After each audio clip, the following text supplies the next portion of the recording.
बहू, अरे ओ बहू रानी, आज गणेश चौथ है। गणेश भगवान सबका मंगल मंगल करें। बाप रे, अब रात को चांद देखा जाएगा तो अभी जाके हम लोग पानी चाय पियेंगे। बहू, ओ बहू रानी, इधर आओ। हाँ मम्मी जी, आपने बुलाया? मम्मी जी अभी आपने लड्डू, वाह मम्मी जी, आपने क्या गणेश जी के लिए लड्डू बनाया है। इतना दिखने में स्वादिष्ट लग रहा है मम्मी जी कि देख के मुंह में पानी आ रहा है। कितना मस्त लड्डू आप बनाते हो मम्मी जी, वाह मम्मी जी, आप बहुत अच्छे हो। बच्चे तो देख के कह रहे मम्मी कब मुझे लड्डू खाने को मिलेगा। मैंने बोला नहीं बेटा, गणेश जी को भोग लग जाएगा तभी लड्डू खाने को मिलेगा। और मम्मी जी साफ सफाई तो हो गई, अब बताओ पापा जी के लिए और लोग के लिए खाने में क्या बनेगा। मैं सोच रही पराठे सब्जी तो सुबह वो लोग खा चुके थे, है ना मम्मी। और अब क्या, क्यों बुला रहे थे, बोलो। ठीक है, सांस ले ले, दौड़ के आ रही है क्या। ठीक है, पराठा सब्जी बन गया, अब कुछ किचन में बहुत फैलाने की जरूरत नहीं है। और देख बेटा, मैंने तो लड्डू बना दिए जैसे तैसे।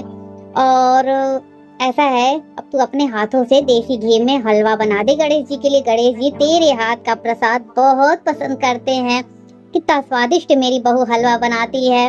और फटाफट मंदिर में रंगोली वगैरह बना ले बेटे। और फूल वगैरह मंगा लिया तूने? फूल भी देख नहीं आया तो मंगा ले। और सब कुछ अच्छे से कर ले। देख 3:30 तो बज ही गए हैं बेटा। बहुत लग रहा है एकदम, ये भी व्रत में ना चाय ना पानी, सीधे चांद देख के। तुझे भी तो लग रहा होगा ना बेटा। अरे तेरे उम्र में मैं जब थी तो बिल्कुल मुझे नहीं लगता था ये व्रत क्या। मैं सारा काम धाम इसमें, नहाना धोना, कपड़े सपड़े, काम धाम, सबका खाना पीना, सारे काम समेटती थी, तब भी मुझे नहीं लगता था। तुझे देखती हूँ तो मुझे अपने वही दिन याद आ जाते थे। कभी मैं भी इतनी ही एकदम एनर्जेटिक थी। अब तो बेटा व्रत तो मैं अब रही हूँ, पर उतनी शक्ति नहीं लग रही है। ऐसा लग रहा है चाय मिल जाता तो बस। लेकिन बेटा चाय भी तो नहीं पीना चाहिए। शुरू से हम लोग को वही नियम बताया गया है।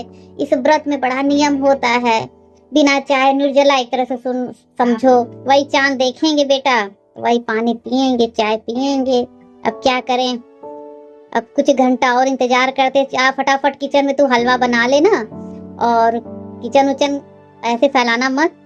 और फटाफट चल मंदिर मुझे दिखा कैसे क्या की है, फिर आगे देखते क्या करना है। जल्दी समय, बस गणेश जी अपनी कृपा बनाए रखें। हाँ मम्मी जी, अभी तो मेरे को नहीं लग रहा है कि मैं व्रत भी हूँ, क्योंकि ठंड का महीना है इसलिए प्यास तो नहीं लग रही है मम्मी। और काम धाम में समय तो यूं ही निकल जा रहा है। मंदिर में मैंने रंगोली बना दी है, और फूल वगैरह मैंने पापा जी से मंगा लिया है। और सारे पीले फूल है मम्मी जी, और उसमें कुछ गुड़हल के हैं, और दूर्वा भी मैंने मंगा लिया है। मम्मी जी मैं बोल रही हूँ कि आप चाय तो पी सकते हो। अरे मम्मी जी अभी कुछ हो जाएगा तो आखिर आपको चाय पीना ही पड़ेगा, पानी पीना ही पड़ेगा। अब आप अपनी उम्र तो देखो मम्मी, आप इतने साल आपने बहुत अच्छे से रह लिए। भगवान ने ये थोड़ी ना कहा है कि नहीं आप एकदम अपने आप को तड़पा के व्रत रहो। मम्मी आप ऐसा है चाय पी लो, अगर आप बोलो तो मैं अदरक वाली चाय आपके लिए बना के लाऊं। क्या कह रहे हो? नहीं बहू परेशान मत हो बेटा। और बेटा देख, पूजा में शाम को पहनने के लिए तेरे लिए साड़ी मैंने रखी हुई है, और चूड़ियां मैंने ला दी हैं, पहन लेना बेटा। हाँ मैं तो यही पहन के पूजा वगैरह कर लूंगी, है ना। तू तैयार अच्छे से हो जाना, 4 लोग जुटेंगे तो क्या कहेंगे, है ना बेटा। और चाय तो मन हो रहा है, लेकिन कोई नहीं बेटा, जब बहुत ही हिम्मत में हार जाऊंगी तो मैं चाय भी पी लूंगी। तू बात तो बिल्कुल सही कह रही है बेटा। भगवान ये थोड़ी ना कहते हैं खुद को तड़पा के। लेकिन बेटा वही है, बच्चे का व्रत है और मन में एक माँ का, तू समझ सकती है ना। तो बस वही सब प्यार शक्ति के रूप में ये व्रत पूर्ण कर लेंगे हम लोग। नहीं परेशान ना हो, और जा फटाक से हलवा तो बना दे, है ना बेटा। और साड़ी देख ले, ब्लाउज वगैरह, फिर ये नहीं ऐन वक्त पहनते वक्त फिर तू नखड़े कर, नहीं मम्मी ये नहीं सही वो नहीं सही, वो तू कुछ भी पहन के लोगों के सामने आ जाओ, है ना। ऐसे जाके पहले चेक कर ले, ठीक है। ठीक है मम्मी, आप बोल रहे तो मैं हलवा भी बना लेती हूँ है। और मम्मी वो पंचमेवा आपने कहाँ रखा वो बता दो। और क्योंकि ना वो जो पंचमेवा डब्बे में रखा था किचन में, बच्चों ने वो जूठे हाथ से छू दिया, उसे तो मैं भोग में नहीं डालूंगी ना। और मम्मी आप बहुत अच्छी हो, मैंने साड़ी ब्लाउज चूड़ियाँ सब चेक कर ली मम्मा, आप बहुत अच्छी हो। भगवान करे आप जैसे सास सारी लड़कियों को मिले। और मैं बहुत ही लकी अपने आप को मानती हूँ कि आप मेरी सास हो। आप सबका कितना ख्याल रखते हो मम्मी। आप बहुत ही अच्छे हो। मम्मी मैंने भी आपके लिए कुछ लाया है। आपने बोला था ना कि क्या वो जो सॉल आपने मार्केट में देखा था ना, आपको लग रही थी बहुत महंगी है, आपने अवॉइड कर दिया। मैं इनसे वो वाली सॉल आपके लिए मंगाई हूँ। मम्मा आप शाम को वो नहीं आप कपड़े बदलने की हिम्मत रख पा रहे हो तो आप वो नई वाली सॉल ओढ़ लेना। आप बहुत अच्छे हो। मैं फटाफट हलवा बना लेती हूँ। रंगोली मंदिर में मैंने बना दी है पहले से, जैसे आपने बनाया था पिछले साल सेम वैसे ही बनाया है मम्मी। और आप बिल्कुल फिक्र मत किया करो। और लोग क्या, मैं बिल्कुल शिकायत का मौका नहीं दूंगी। और मम्मा देखते हैं बच्चे कुछ खाने के लिए बोल रहे हैं तो पहले हलवा बना के मैं साइड कर लेती हूँ, फिर फटाफट उनके लिए पूड़ियाँ निकाल देती हूँ, बच्चे खा लेंगे। अरे बेटा, अरे बहू तू भी कमाल है।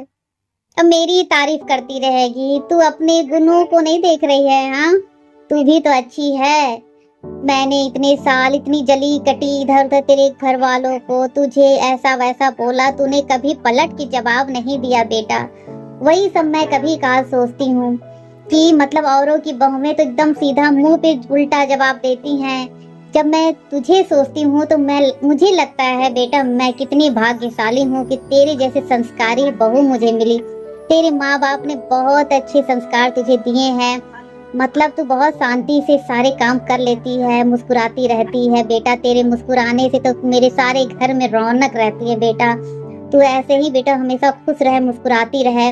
और लकी मैं हूँ बेटा, तुझे पाके मैं धन्य हो गई, तुझे बहू के रूप में अपने घर में पाके। अरे बेटा सच में कहते हैं ना कि 100 क्या कहते वो कहावत बेटा ध्यान नहीं आ रहा है कि 100 बोलने वाले को एक चुप रह के हरा दे, तो वही है तू। चल तूने रंगोली बना लिया, बहुत अच्छी बात है। फूल भी मंगा ली, मेरी बहू सारा चीज सब कुछ कर ले रही है, मुझे बिल्कुल चिंता नहीं होती है बेटा सब कुछ। अरे बेटा मुझे याद है जब मैं चली जाती थी अयोध्या वगैरह, 8 दिन, एक हफ्ते, 15 दिन सारा घर मेरे पीछे तू ही तो संभालती थी। कितने अच्छे से संभालती थी, सबका खाना पीना करना धरना। तूने भी तो बहुत पुण्य कमाए हैं बहू मेरे साथ। और भगवान करे तेरी जैसे बहू सारी सास को मिले। चल बेटा अब समय भी धीरे धीरे व्रत का हो रहा है। व्रत ऐसे ही गणेश जी निर्विघ्न हम लोग का पूर्ण कर दे। सास बहू शाम को जल चंद्रमा भगवान को दे, गणेश जी की आरती करें, है क्यों बहू? और सब लोग मिल के साथ प्रसाद ग्रहण करें। चल बेटा मेरे घर में ऐसे तू हमेशा खुश रहा कर, तेरी खुशी से ही सारे घर में खुशी दौड़ती है। नहीं मम्मी आप भी ऐसे ना जब खुश रहते हो तो मुझे भी घर में बहुत अच्छा लगता है। आप भी ऐसे ही खुश रहा करो। और मम्मी आप ऐसे बोल रहे हो जैसे मेरी में ही सारी खूबी हो। आप भी तो बहुत अच्छी हो। जब मैं उन दिनों को याद करती हूँ जब मेरी तबीयत खराब हुआ करती थी तो आप कितना ध्यान देते थे, मेरे छोटे बच्चों का भी आप ध्यान देते थे, घर में भी ध्यान देते थे, सबका ध्यान मेरा भी आप कितना ख्याल रखते थे। मुझे कुछ तबीयत में ऐसा वैसा खाने का मन जो करता था तो आप वो बनाते थे। हाँ तो मैं ऐसे कैसे मैं भूल सकती हूँ मम्मा। और आपने भी तो बहुत ही किया है। और सच में मम्मी आप भी ऐसे खुश रहो और हम लोग साथ में तैयार होके गणेश भगवान की आरती वगैरह करते हैं। और मम्मी आपने जो लड्डू बनाए हैं ना, उस लड्डू की खुशबू पूरे घर में महक रही है। इतनी अच्छी सौंधी सौंधी सी गुड़ वाली और देसी घी की जो खुशबू आ रही है मम्मी, क्या बस आपके हाथों का कमाल है मम्मी। आप जब प्रसाद में हाथ लगा देते हो ना तो प्रसाद में बिल्कुल जादू आ जाता है मम्मी। और गणेश जी बिल्कुल खुश हो जाते हैं। उनकी मूर्ति को मैं देख रही ना मम्मी, इतनी वो खुश लग रहे हैं कि मतलब उन्हें लग रहा है कब पूजा का समय आए और मतलब कब हम लोग उन्हें लड्डू और जो चीजें और भी चीजें हैं उनको भोग लगाएं। बस जैसे लग रहा है गणेश जी को देखने से लग रहा है वो खाने के लिए मचल रहे हैं कि लड्डू पे मैं कब टूट पड़ू, है ना मम्मी? तो मम्मी ठीक है मम्मी, मैं और चीजों को देख ले रही हूँ, है ना? आप थोड़ा सा रेस्ट कर लो, ज्यादा बोलो मत, नहीं तो आपको सर में भी दर्द होगा और प्यास भी लगेगी। तो मम्मी ठीक है मैं चल रही हूँ। Okay mummy. पिंकी वो भी, हे गणपति बाबा ऐसे ही सास बहू की जोड़ी बनी रहे। हम और सास बहू में, मेरी और मेरी बहू में कभी भी दरार ना आए गणपति बाबा। मैं हमेशा अपनी बहू को ऐसे ही खुश देखूं और मेरे घर पे हमेशा आपकी कृपा रहे, सुख शांति बनी रहे गणपति बाबा। सब पे अपनी कृपा बनाए रखना गणपति बाबा। बस मेरी तो ये गणपति बाबा यही आपसे प्रार्थना है सबकी सुनना, सबके घरों घरों में खूब खूब खुशियां लाना, खूब खुशियां लाना। जय हो गणपति बाबा।